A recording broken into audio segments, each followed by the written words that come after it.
Hi hello అండి, అందరికీ నమస్కారం. Welcome back to my channel Samyuktha vlogs. నేను మీ సంయుక్త. అందరికీ తొలి ఏకాదశి శుభాకాంక్షలండి. ఈ తొలి ఏకాదశి రోజు నేనైతే ఈ రకంగా పూజని కంప్లీట్ చేసుకున్నాను.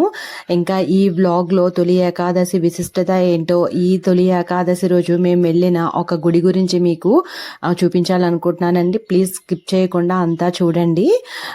మేమైతే తొలి ఏకాదశి రోజు పూజ కంప్లీట్ అయిపోయిన తర్వాత మేము వెళ్ళాలనుకున్న గుడి కోసమని మేము ముగ్గురం బయలుదేరి బస్ అయితే ఎక్కేసామండి. బొబ్బిలి వరకు వెళ్ళడానికి బస్ అయితే ఎక్కేసాము. ఈరోజు శనివారం, ఇంకా తొలి ఏకాదశి అవ్వడం వల్ల గుడికి వెళ్ళే వాళ్ళందరూ చాలా మంది ఉన్నారనమాట. చాలా విశిష్టత కదా ఈరోజు. ఈ తొలి ఏకాదశిని చాతుర్మాస్య శయనీ ఏకాదశి అని కూడా అంటారు. మన విష్ణుమూర్తి తన 4 నెలల విశ్వనిద్రని ఈ రోజు నుంచే ప్రారంభిస్తారని, అందుకనే శయనీ ఏకాదశి కూడా అంటామన్నమాట. అందుకనే ఇది మనకి చాలా విశిష్టతను సంతరించుకుంది. ఈయన విశ్వ సముద్రంలో యోగ నిద్రలోకి వెళ్తారనమాట. ఈ 4 నెలలు కూడా మళ్ళీ ప్రబోధిని ఏకాదశి రోజు మేల్కొంటారనమాట. అందుకనే ఈ 4 నెలల్ని కూడా చాతుర్మాస్య ప్రారంభం అంటారు.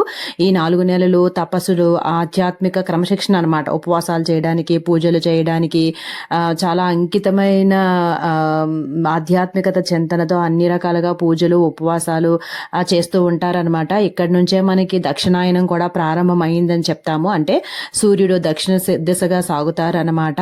అందుకనే మనకి అంత విశిష్టత. ఈ శయనీ ఏకాదశి అంటే ఆషాఢ మాసంలో శుక్లపక్షంలో 11వ రోజు వస్తుంది. అందుకనే అందులోనూ ఈసారి శనివారం వచ్చిందట. ఆ విష్ణుమూర్తికి ఎంతో ఇష్టమైన శనివారం వచ్చింది. శనివారము ఏకాదశి రావడం వల్ల అందరూ వెంకటేశ్వర స్వామి వారికి, విష్ణు ఆలయాలకి వెళ్ళడానికి ఎంతో శ్రద్ధగా ఉన్నారు, ఆసక్తిగా చాలా మంది వచ్చారనమాట. మేమైతే బొబ్బిలి నుంచి పార్వతీపురం, అలాగే పార్వతీపురం నుంచి మేము రావాల్సిన గుడి అదేనండి తోటపల్లి శ్రీ వెంకటేశ్వర స్వామి వారి ఆలయానికి అయితే వచ్చేసామండి. ఇక్కడ చూడండి, జనాలు అసలు మామూలుగా లేరు. బస్సులు కూడా వచ్చేవి వెళ్ళేవి ఏవి ఖాళీలు లేవన్నమాట. చాలా మంది జనాలు ఉన్నారు. మేము వెళ్ళేసరికే 12 అయిపోయింది. అయినా సరే జనాలు అయితే ఎక్కడా తగ్గలేదన్నమాట. చాలా మంది జనాలు ఉన్నారు ఇక్కడ. మేము కొబ్బరికాయ అది తీసేసుకొని స్వామివారి దర్శనానికి అయితే బయలుదేరి లోపలికి వెళ్ళిపోయామన్నమాట. ఇదంతా బయట. ఇంకా కొంచెం గుడికి సంబంధించిన పని కూడా అవుతోంది, అంటే కొత్తగా కడుతున్నారనమాట. ఇంకా లోపలికి వెళ్ళిన తర్వాత జనాలు చూడండి ఎంతమంది ఉన్నారో. చాలా మంది జనాలు ఉన్నారు. అయినా సరే బాగానే తొందరగానే దర్శనం అయితే మాకు కంప్లీట్ అయిపోయింది. స్వామివారిని చూసాము. ఏకాదశి రోజు శనివారం రోజు ఆ ఏడుకొండలవాడ వెంకటరమణమూర్తిని చూడడం నిజంగా మాకు చాలా చాలా సంతోషాన్ని ఇచ్చింది. ఇదిగోండి స్వామివారిని చూడండి. ఏడుకొండలవాడ వెంకటరమణ గోవిందా గోవింద, నీ ఆశీస్సులు, నీ దీవెనలు అందరికీ ఇవ్వయ్య, అందరినీ చల్లగా చూడు అని మేమైతే దర్శనం కంప్లీట్ చేసేసుకొని బయటకైతే వచ్చేసామన్నమాట. ఇక్కడ గంట స్తంభం దగ్గర కూడా అందరూ పూజలు అవి అన్నీ చేస్తున్నారు. మేము కూడా పూజ చేసేసుకుని బయటకైతే వచ్చేసామన్నమాట. ఇంకా బయట కూడా గుళ్ళు చాలానే ఉన్నాయన్నమాట.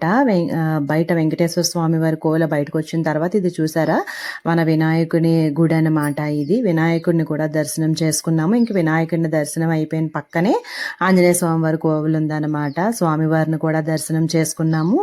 ఇంకా ఆంజనేయ స్వామి వారి దర్శనం అయిపోయిన తర్వాత సరస్వతి మాత అమ్మవారి ఆలయం కూడా ఉందన్నమాట.